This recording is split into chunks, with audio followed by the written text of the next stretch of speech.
وذلك الفوز العظيم.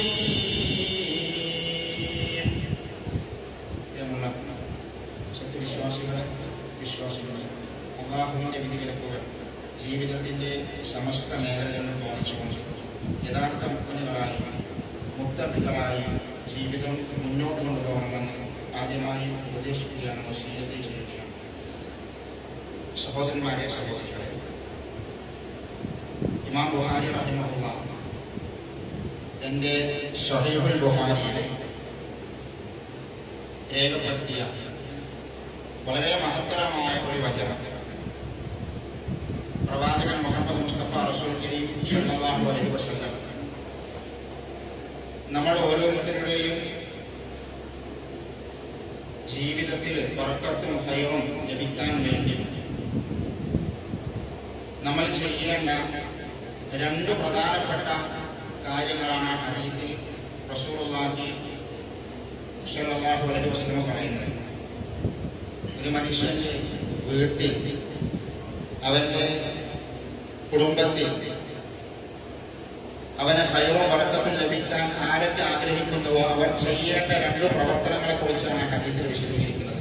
അല്ലാഹുവിന്റെ റസൂൽ പറയുന്നത്, മൻ അഹബ്ബ അൻ യുബ്സത ലഹു ഫീ റിസ്ഖിഹി, ആരെങ്കിലും നിങ്ങളുടെ കൂട്ടത്തിൽ ആരെങ്കിലും തന്റെ റിസ്ഖിൽ, ഭക്ഷണത്തിൽ വിശാലത ആഗ്രഹിക്കുന്നുവെങ്കിൽ ഉപജീവനം ഒരു തടസ്സവുമില്ലാതെ ലഭിക്കണം, റിസ്ഖിന് ഒരു കുറവുണ്ടാവില്ല. അതാണ് എല്ലാവരുടെയും ആഗ്രഹം. നമ്മുടെ ജോലി, നമ്മുടെ കൂലി, നമ്മുടെ ബിസിനസ്, നമ്മുടെ ഭക്ഷണം, അതുമായി ബന്ധപ്പെട്ട ഒരു തടസ്സവുമില്ലാതെ നമ്മുടെ റിസ്ഖ് വിശാലമായി കൂടുതൽ കൂടുതൽ അതിന് വർധനവുണ്ടാവണമെന്ന് ആരെങ്കിലും ആഗ്രഹിക്കുന്നുവെങ്കിൽ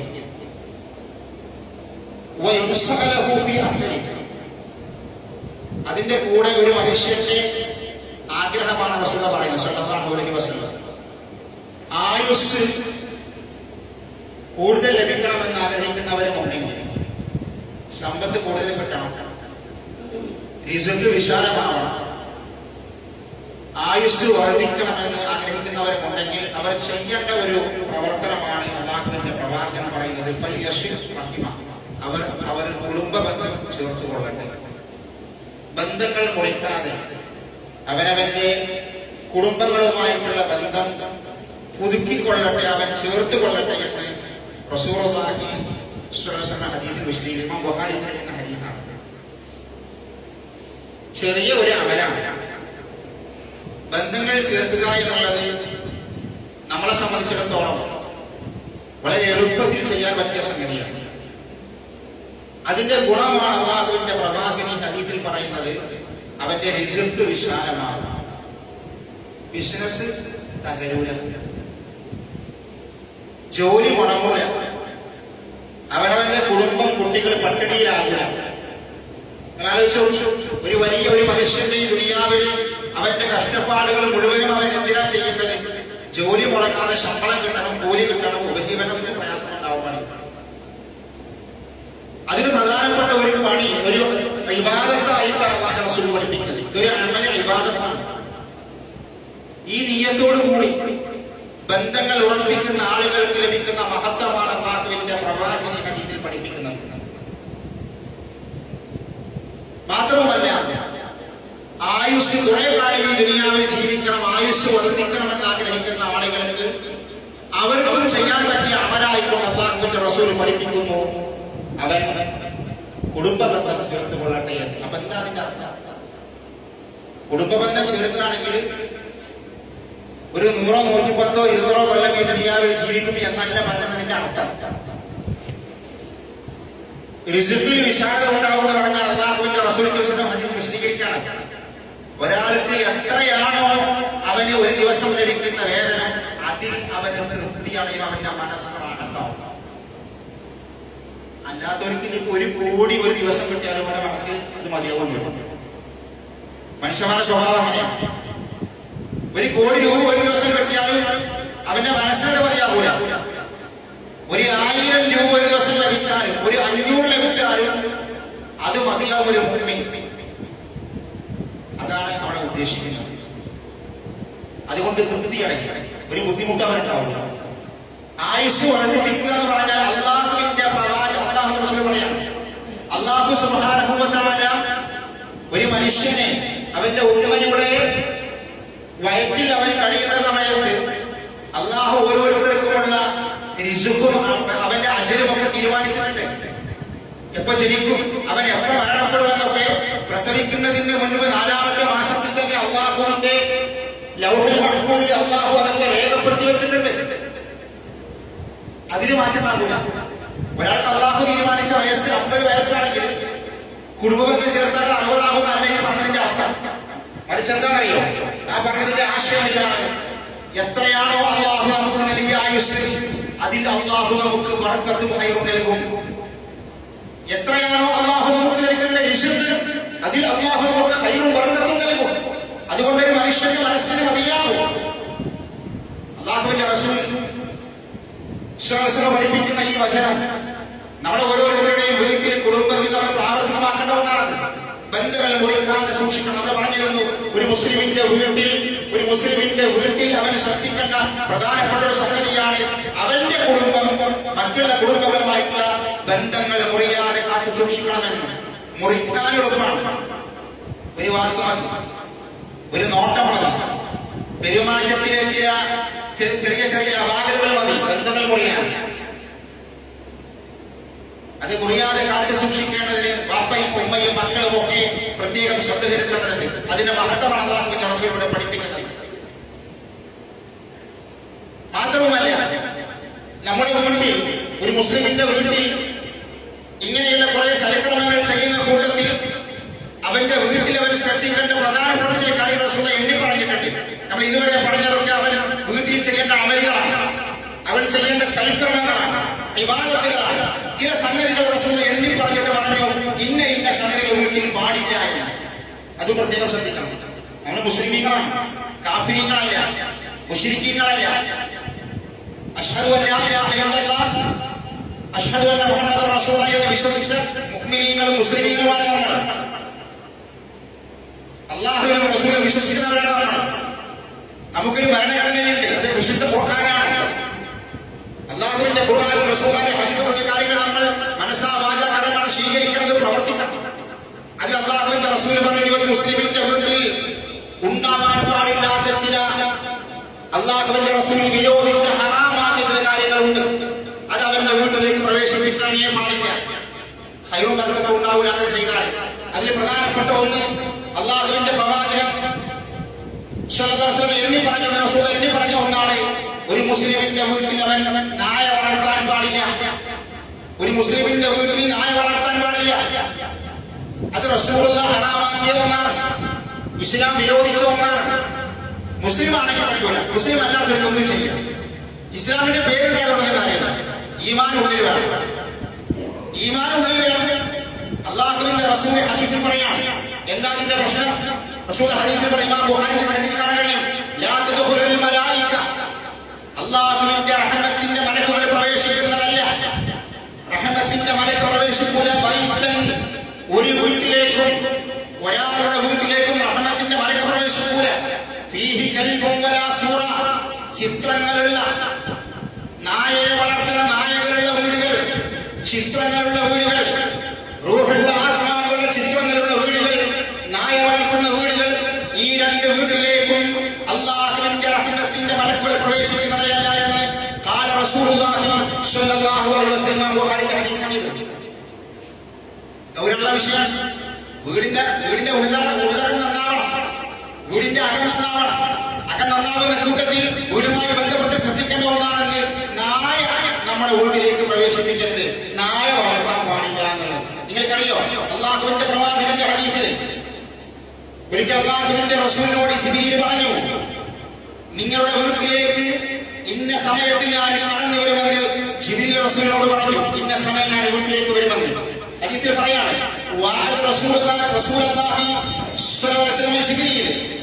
അല്ലാഹുവിന്റെ മലക്ക് ജിബ്രീൽ റസൂലിനോട് വാഗ്ദാനം ചെയ്തു, ഇന്ന സമയത്ത് റസൂലേ താങ്കളുടെ വീട്ടിലേക്ക് ഞാൻ വരുമെന്ന് പറഞ്ഞു. അങ്ങനെ ആ ദിവസം വർഷത്തിൽ ആ സമയമായി, ജിബ്രീൽ പറഞ്ഞ സമയമായി. വലം യഅതി, പക്ഷേ ജിബ്രീൽ റസൂലുള്ളാഹിന്റെ വീട്ടിലേക്ക് വന്നില്ല. ജിബ്രീൽ വാക്ക് പാലിക്കുന്ന ആളാണ്. അള്ളാഹുവിന്റെ പ്രവാചകൻ, അള്ളാഹുവിന്റെ മലക്കാണ്. അള്ളാഹുവിന്റെ മലക്കാണ്. ലാ യഅശുല്ലാഹു മാ അമറഹും വയഫ്അലൂന മാ യുമറൂൻ. അല്ലാഹു പറഞ്ഞ ഒന്നും ധിക്കരിക്കൂല. അല്ലാഹു പറഞ്ഞ എല്ലാം ചെയ്യുന്ന ആളാണ് മലക്കുകൾ. പക്ഷേ റസൂലുള്ളാഹിയോട് പറഞ്ഞ സമയത്ത് ജിബ്രീൽ വീട്ടിലേക്ക് വന്നില്ല. വഫീ യദിഹി അസ്സൻ ഫഅൽഖാഹാ മിൻ യദി. പ്രവാചകന്റെ കയ്യിൽ റസൂലുള്ളാഹി വീട്ടിൽ ജിബ്രീലിനെ കാത്തിരിക്കുകയാണ്. സമയമായിട്ടും ജിബ്രീൽ വന്നില്ല. റസൂലുള്ളാഹിന്റെ കയ്യിൽ ഒരു വടി ഉണ്ടായിരുന്നു. ആ വടി അല്ലാഹുവിന്റെ പ്രവാചകന്റെ കയ്യിൽ നിന്ന് റസൂലുള്ളാഹി താഴേക്ക് ചാടി. റസൂൽ അത്ഭുതപ്പെട്ടു. ജിബ്രീൽ വാക്ക് പാലിക്കാത്ത ആളല്ല, എന്തോ പ്രശ്നമുണ്ടല്ലോ, ജിബ്രീലിനെ കാണാനില്ല. റസൂലുള്ളാഹിന്റെ കയ്യിലെ വടി താഴേക്ക് വീണു. വഖാൽ, സുദീർഘമായ ഹദീസിന്റെ അവസാനം പറയണം. വഖാൽ, അല്ലാഹുവിന്റെ റസൂൽ പറഞ്ഞു, മാ യുഖലിഫുല്ലാഹു വഅദഹു വലാ റസൂലുഹു. അല്ലാഹുവിന്റെ ദൂതന്മാരും അല്ലാഹുവിന്റെ മലക്കുകളും വാക്ക് ലംഘിക്കുന്നവരല്ല, അവർ വഞ്ചന കാണിക്കുന്നവരല്ല എന്നുള്ള അല്ലാഹുവിന്റെ റസൂൽ റസൂൽ ഇങ്ങനെ പിറകിലേക്ക് തിരിഞ്ഞു നോക്കി. റസൂലുള്ള കിടക്കുന്ന പായയ്ക്ക് ചുവട്ടിൽ, റസൂലുള്ളാഹിന്റെ കട്ടിലിന് താഴെ ഒരു നായ കിടക്കുന്നുണ്ട്. അല്ലാഹുവിന്റെ പ്രവാചകൻ പറഞ്ഞു, ജിബ്രീൽ വാക്ക് പാലിക്കുന്നവരാണ്, ലംഘിക്കുന്നവരല്ല. എന്തുകൊണ്ട് വന്നില്ല? റസൂലിന് ബേജാറായി. അല്ലാഹുവിന്റെ റസൂൽ ഇങ്ങനെ വസ്ത്രം കൊണ്ട് പിറകിലേക്ക് തിരിഞ്ഞു. പ്രവാചകന്റെ വിരിപ്പിന് താഴെ ഒരു നായ കിടക്കുന്നുണ്ട്. അല്ലാഹുവിന്റെ റസൂൽ പറഞ്ഞു, ആയിഷ വിളിച്ചുകൊണ്ട് റസൂൽ ചോദിച്ചു, അല്ലയോ ആയിഷ, മതാ ദഖല ഹാദൽ കൽബ്, ഈ കൽബ്, ഈ നായ എപ്പോഴാണ് വീട്ടിലേക്ക് കടന്നത്? ഈ നായ എപ്പോഴാണ് വീട്ടിലേക്ക് പ്രവേശിച്ചത്? അല്ലാഹുവിന്റെ പ്രവാചകനോട് ഭാര്യ ആയിഷ പറഞ്ഞു, ഫഖാലത്ത് വല്ലാഹി മാ ദറൈതു. അല്ലാഹുവിന്റെ റസൂലേ, അല്ലാഹുവാണ് സത്യം, എനിക്കറിയില്ല, ഞാൻ കണ്ടിട്ടില്ല, ഞാനതിനെ കണ്ടിട്ടില്ല. അല്ലാഹുവിന്റെ റസൂൽ പറഞ്ഞു, അല്ലാഹുവിന്റെ റസൂൽ പറഞ്ഞു, ആ നായയെ പുറത്താക്കണമെന്ന് പറഞ്ഞു, വീട്ടിൽ നിന്ന് പുറത്താക്കാൻ വേണ്ടി പറഞ്ഞു. ആ നായക്കുള്ളിയെ വീട്ടിൽ നിന്ന് പുറത്തേക്കാക്കി. ഫജാഅ ജിബ്രീൽ, ആ സമയം ജിബ്രീൽ വീട്ടിലേക്ക് പ്രവേശിച്ചു. അല്ലാഹുവിന്റെ പ്രവാചകന്റെ വചനമാണ്. ഫജാഅ ജിബ്രീൽ വീട്ടിലേക്ക് പ്രവേശിച്ചു. ഫഖാല റസൂലുള്ളാഹി സ്വല്ലല്ലാഹു അലൈഹി വസല്ലം, അല്ലാഹുവിന്റെ റസൂൽ അപ്പോൾ പറഞ്ഞു, വഅതനി ജലസ്തു ലക ഫലം തയ്തി. ജിബ്രീലേ, നിങ്ങൾ എന്നോട് ഇന്നലെ കരാർ ചെയ്തതല്ലേ, ഇന്ന സമയം വരാമെന്ന്, നിങ്ങൾക്ക് വേണ്ടി ഞാൻ ഇവിടെ കാത്തിരിക്കുകയായിരുന്നു, നിങ്ങൾ വന്നില്ല എന്ന് പറഞ്ഞു.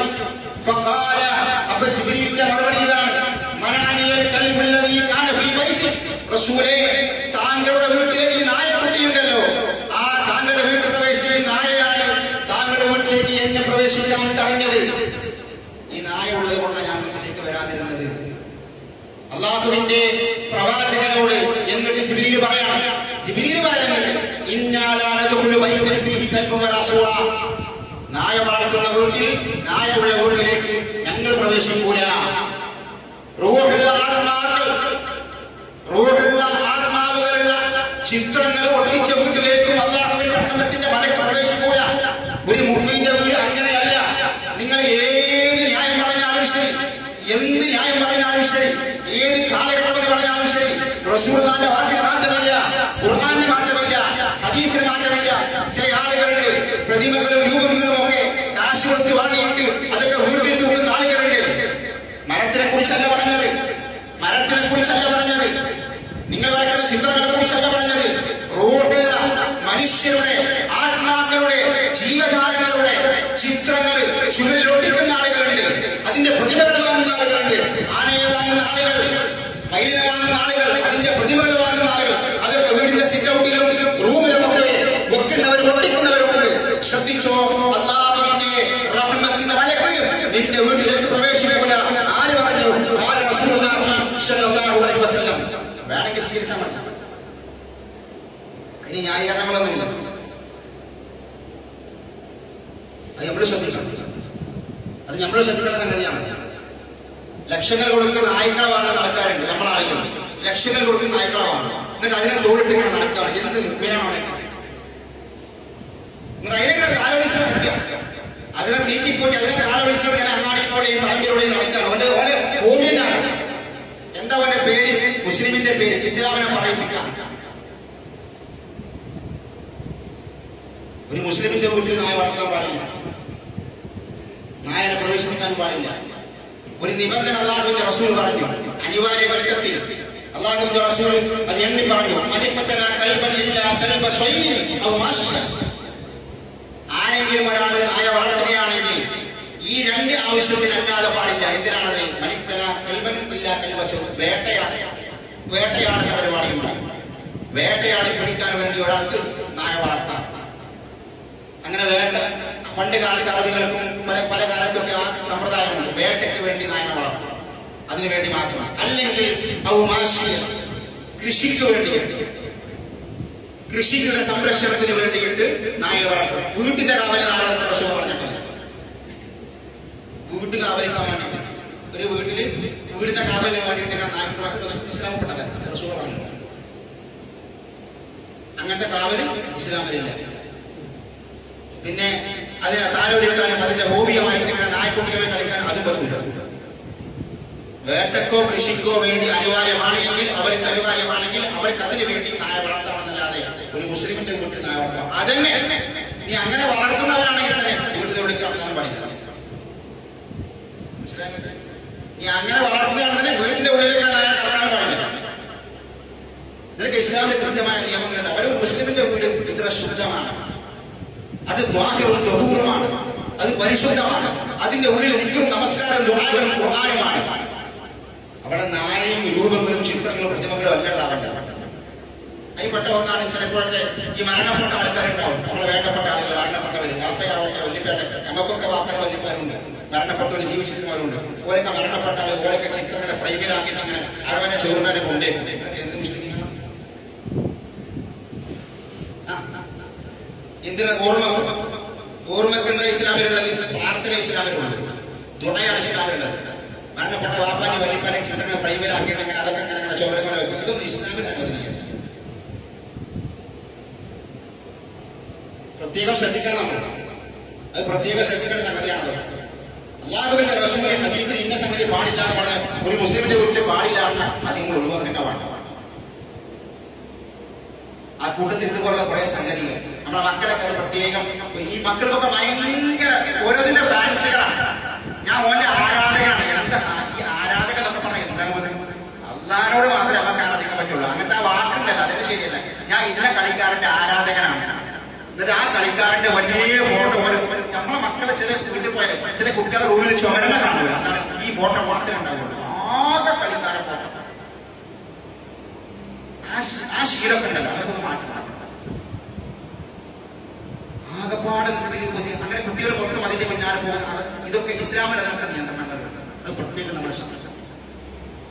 അതേപോലെ അല്ലാഹുവിന്റെ റസൂൽ പ്രത്യേകം പഠിപ്പിച്ച ഒന്നാണ്. ഒരു മുസ്ലിമിന്റെ വീട്ടിൽ ഫർദ് നമസ്കാരമല്ലാത്ത സുന്നത്ത് നമസ്കാരത്തെ കുറിച്ച് അല്ലാഹുവിന്റെ റസൂൽ പറഞ്ഞു.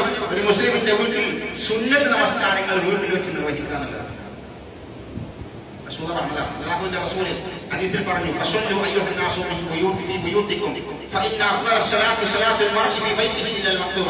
ഒരു മനുഷ്യന്റെ നമസ്കാരത്തിൽ ഏറ്റവും ശ്രേഷ്ഠമായ നമസ്കാരം ഫർദ് കഴിഞ്ഞാൽ ഏറ്റവും ശ്രേഷ്ഠമായ നമസ്കാരം അവന്റെ വീട്ടിൽ വെച്ച് നിർവഹിക്കുന്ന സുന്നത്താകുന്നു. സുന്നത്ത് സ്നാനം വീട്ടിൽ നിർവഹിക്കാൻ പള്ളിയിൽ പറ്റും. പക്ഷെ ഏറ്റവും ശ്രേഷ്ഠ കാര്യങ്ങൾ സുന്നത്ത് വീട്ടുന്നതാണ്. പള്ളിയിൽ വരുമ്പോൾ പള്ളി നമുക്ക് തനിയെ നിസ്കരിക്കാം. എത്ര കൂലിയാണ് നമുക്ക്?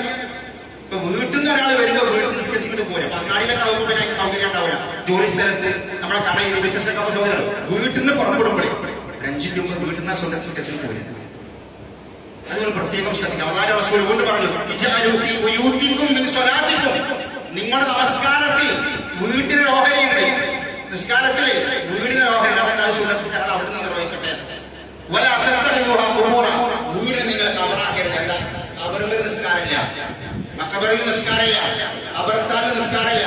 ഖബർസ്ഥാനിൽ നിസ്കാരം എന്താ? നിങ്ങൾ മയ്യത്ത് നിസ്കാരം നിസ്കരിക്കാൻ കഴിയാത്ത ആളുകൾക്ക് അങ്ങനെ വൈകി വന്നോളും കബറിൽ നിസ്കരിക്കും. അതല്ലാതെ കബറിടത്തിൽ നിസ്കാരം. അതുകൊണ്ട് റസൂൽ പറയാണത് വീടിനെ കബറാക്കരുത്, വീടിനെ സുന്നത്ത് നിസ്കരിക്കണം. അതുകൊണ്ട് സഹോദരന്മാരെ, സഹോദരികളെ, അത് നമ്മൾ പ്രത്യേകം ശ്രദ്ധിക്കുക. ഈ കാര്യങ്ങളൊക്കെ ഈ സുന്നത്തിന്റെ പ്രാവർത്തികമാക്കാൻ പാടില്ല പറഞ്ഞ സ്ഥലങ്ങൾ വീട്ടിൽ നമ്മൾ മാറ്റി നിർത്തണം. അതേപോലെ റസൂൽ പറഞ്ഞ ഒന്നാം കാര്യങ്ങള് മക്കളെ കാര്യത്തിൽ വീട്ടിൽ താമസിക്കുമ്പോ ബാപ്പാനി ഇമാനി കൂടെ മക്കൾ വരും, ചെറുപ്പത്തിന് മക്കൾ വരും, നിസ്കാരം കൽപ്പിക്കും 7ാമത്തെ വയസ്സ് 10ാം വയസ്സിന് നിസ്കരിച്ചില്ലെങ്കിൽ അടിക്കണം കൽപ്പിച്ചു. എന്നിട്ട് റസൂൽ ഒന്നുകൂടെ പറഞ്ഞു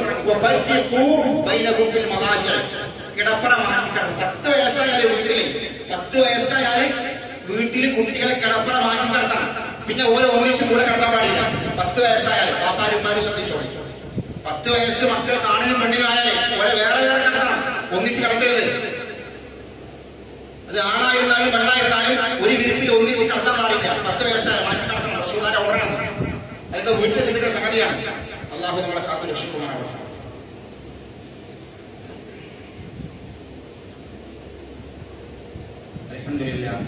അൽഹംദുലില്ലാഹിൽ വാഹിദിൽ ഖഹാർ അൽ അസീസുൽ ഗഫാർ തഖബ്ബൽ ലനാ അൽ-നഹാർ മാ ബഅദ തഖ്വല്ലാഹ ഇബാദല്ലാഹ്.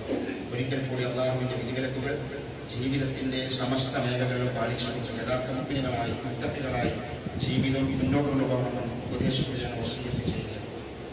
സഹോദരന്മാരെ, സഹോദരികളെ, റസൂലുള്ളാഹി സ്വല്ലല്ലാഹു അലൈഹി വസല്ലം വളരെ ഗൗരവത്തോടെയും പ്രാധാന്യത്തോടെയും പഠിപ്പിച്ച ഒരു മാസമാണ് ശഅബാൻ മാസം. ശഅബാൻ മാസം എന്ന് പറയുന്നത് വിശുദ്ധ റമദാനിന് തൊട്ട് മുൻപെയുള്ള മാസമാണ് ശഅബാൻ മാസം. ശഅബാൻ മാസത്തിന് പ്രത്യേകതകളും മഹത്വങ്ങളുമുണ്ട്. അതിന്റെ മഹത്വവും പ്രത്യേകതയും അല്ലാഹുവിന്റെ പ്രവാചകൻ പഠിപ്പിച്ച രൂപത്തിൽ നമ്മൾ ഉൾക്കൊള്ളുകയും ചെയ്യണം. റമദാൻ മാസത്തിന് തൊട്ട് മുൻപെയുള്ള മാസമായതുകൊണ്ട് സാധാരണ ആളുകളുടെ ഒരു പ്രത്യേകത, റമദാനിന് വേണ്ടി ആളുകൾ അങ്ങനെ ഒരുങ്ങും. ഈ മാസത്തിൽ അമലുകൾ കുറഞ്ഞു പോയി ചെയ്യും. റമദാനിന് ഒരു ഒരുക്കുണ്ട്. ആ ഒരുക്കത്തിൽ അള്ളാഹുവിലേക്ക് അടുക്കേണ്ട കുറെ അമലുകൾ കുറഞ്ഞു പോകും. കാരണം റമദാനിൽ ചെയ്യാന്ന് പറഞ്ഞാൽ അതിനു വേണ്ടി കുറെ ഒരുക്കങ്ങളായി. ഈ മാസത്തിലെ നന്മകൾ ആളുകൾ അശ്രദ്ധരാകും. അതുകൊണ്ട് ഈ മാസത്തിൽ നന്മ ചെയ്യുന്ന ആളുകൾക്ക് നല്ല പ്രതിഫലം. ശഅബാൻ മാസം എന്താ മാസത്തിന്റെ പ്രത്യേകത? അല്ലാഹുവിന്റെ റസൂൽ ഹദീസിൽ പറയണം, വഹുവ ശഹ്റുൻ, ശഅബാൻ മാസം എന്ന് പറഞ്ഞാൽ തുർഫഉ ഫീഹിൽ അഅമാലു ഇലല്ലാഹ്, അല്ലാഹുവിലേക്ക് മനുഷ്യരുടെ അമലുകൾ ഉയർത്തപ്പെടുന്ന മാസമാണ് ശഅബാൻ മാസം. അതാ ശഅബാന്റെ പ്രത്യേകത. എന്നിട്ട് റസൂൽ പറയാണ്, വഅന ഉഹിബ്ബു, ഞാൻ ഇഷ്ടപ്പെടുകയാണ്, സ്വായിമൻ, ഞാൻ നോമ്പെടുക്കാൻ ഈ മാസം നോമ്പെടുക്കാൻ ഇഷ്ടപ്പെടുന്നു. കാരണം നോമ്പുകാരനായിരിക്കെ എന്റെ അമലുകൾ അല്ലാഹുവിനെ ഉയർത്തപ്പെടാൻ വേണ്ടി. അത് ശഅബാന്റെ പ്രത്യേകതയാണ്. ശഅബാൻ മാസത്തിൽ ഒരു മനുഷ്യരുടെ ഒരു മാസത്തിലെ കർമ്മങ്ങൾ, വർഷത്തിലല്ല, മാസത്തിലെ കർമ്മങ്ങൾ അല്ലാഹു ഉയർത്തുന്ന മാസമാണ് ശഅബാൻ മാസം. ആ മാസത്തിൽ എന്റെ കർമ്മങ്ങൾ അല്ലാഹുവിലേക്ക് ഉയരുമ്പോൾ ഞാനൊരു നോമ്പുകാരനാണെന്ന് എന്റെ ആഗ്രഹം റസൂൽ പറയുന്നു. അപ്പൊ എന്തായി? ശഅബാൻ മാസമാണ് അത്രയും മഹത്വം. അതുകൊണ്ട് അള്ളാഹുവിന്റെ റസൂലിനെ കുറിച്ച് ആയിഷാബി പറയാണ്, അള്ളാഹുവിന്റെ പ്രവാചകൻ വിശുദ്ധ റമദാൻ കഴിഞ്ഞാൽ ഏറ്റവും അധികം നോമ്പെടുത്ത മാസം ശഅബാൻ മാസമാണ്. ഖാല റസൂലുള്ളാഹി സ്വല്ലല്ലാഹു അലൈഹി വസല്ലം, അള്ളാഹുവിന്റെ റസൂല് റമദാൻ മാസം കഴിഞ്ഞാൽ ഏറ്റവും അധികം നോമ്പെടുത്ത മാസമാണ് ശഅബാൻ. അതാണ് നമ്മുടെ സുന്നത്ത്. ശഅബാൻ മാസം നോമ്പ് വർദ്ധിപ്പിക്കുക, അത് റസൂൽ പഠിപ്പിച്ചത്.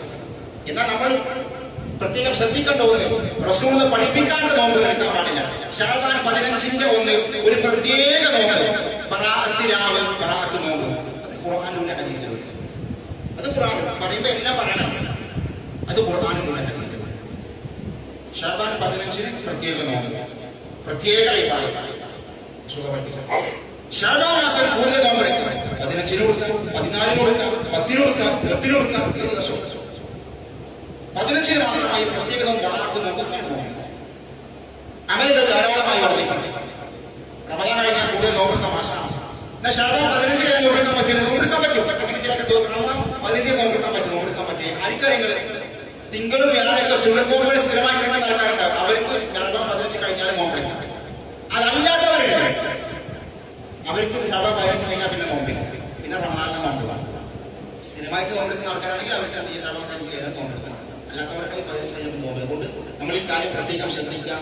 ശഅബാൻ മാസത്തെ മഹത്വങ്ങൾ ശരിക്കും മനസ്സിലാക്കുക, നോമ്പുകൾ വർദ്ധിപ്പിച്ച്, സുന്നത്തുകൾ വർദ്ധിപ്പിച്ച്, നോമ്പുകാരനായിട്ട് നമ്മൾ അള്ളാഹുവിനെ ഉയർത്തുന്നവരാക്കി മാറാൻ നമ്മൾ പ്രത്യേകം ശ്രദ്ധിക്കണം. അനാചാരങ്ങളിലേക്ക് പോവാതെ, അല്ലാഹുവിന്റെ റസൂൽ പഠിപ്പിക്കാത്ത നോമ്പുകൾ എടുക്കാതെ, പഠിപ്പിക്കാത്ത അമലുകൾ ചെയ്യാതെ, വിദഅത്തിലേക്ക് അടുക്കാതെ അല്ലാഹുവിനെ കടിക്കാൻ അവിടെ ശ്രമിക്കുക. അല്ലാഹു സുബ്ഹാനഹു വ തആല നമുക്ക് തൗഫീഖ് നൽകുമാറാകട്ടെ. اللهم اغفر للمؤمنين والمؤمنات والمسلمين والمسلمات الأحياء منهم والأموات إنك مجيب الدعوات يا قاضي الحاجات. اللهم أجرنا من النار، اللهم أجرنا من النار. اللهم أعز الإسلام والمسلمين وأذل الشرك والمشركين. اللهم يا مقلب القلوب ثبت قلوبنا على دينك. اللهم توفنا مسلما والحقنا بالصالحين. ربنا آتنا في الدنيا حسنة وفي الآخرة حسنة وقنا عذاب النار. آمين آمين برحمتك يا أرحم الراحمين. والحمد لله رب العالمين. اللهم صل على